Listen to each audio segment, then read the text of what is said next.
Baik. Terus bagaimana dengan para wanita? Boleh wanita gugat cerai asalkan ada alasan. Alasan yang sesuai dengan syariat. Para ulama menyebutkan banyak alasan ini. Di antara alasan yang disebutkan oleh mereka, yang pertama,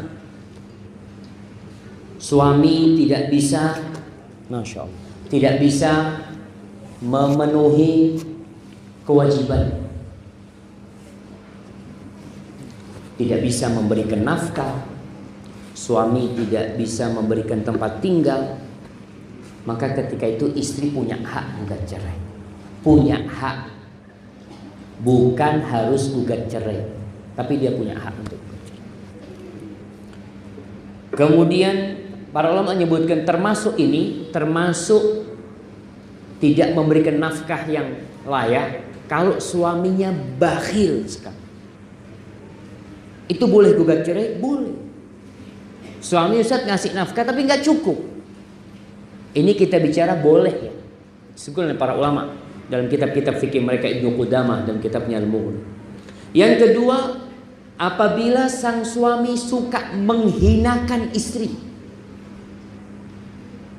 baik menghinakan dengan ucapan, dicaci maki istrinya, dijelek-jelekin istrinya, dilaknat istrinya, atau dipukul istrinya tanpa sebab yang syar'i, maka tatkala itu boleh dia menggugat cerai walaupun peristiwa itu sekali terjadi. Nggak main-main ya. Al-Khalil menyebutkan tentang hal ini, walahat tatlik bid-dhararil bayyin walau lam tashhadil bayyina bitakarruri. Artinya boleh perempuan ini minta diceraikan gara-gara dia suka disakitin, jelas dia disakitin dengan tampak dengan jelas walaupun tidak berulang kali. Ini sang suami harus sadar kalau istrinya minta cerai, jangan tahu-tahu dia menyampaikan hadis Nabi alaihissalatu wassalam, ayyuma imra'atin talabat talaqan min ghairi ma bihi ba's. Wanita mana saja yang minta cerai tanpa ada sebab yang syar'i, faharamun alaihi raihatul jannah, maka haram bagi dia mencium bau surga. Tapi kalau ternyata antum nyakitin dia, mencaci maki dia, menghinakan dia, memukul dia, ketika itu dia punya hak untuk gugat cerai. Jadi hadis yang antum bacakan tadi nggak masuk, karena dia punya sebab bercerai itu.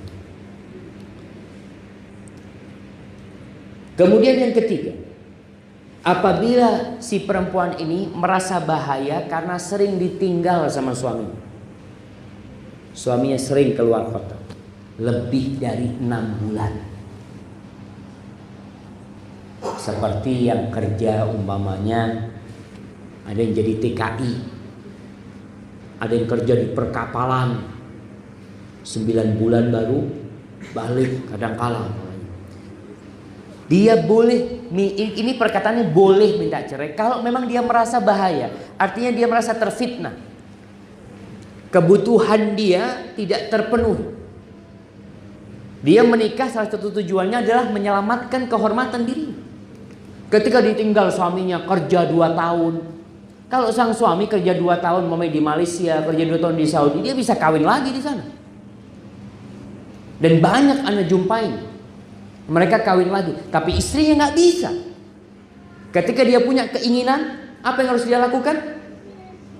Ya dia gugat cerai. Enggak, sudah anak nggak kuat, sudah ditinggal kayak gini terus anak nggak kuat. Boleh dia gugat cerai.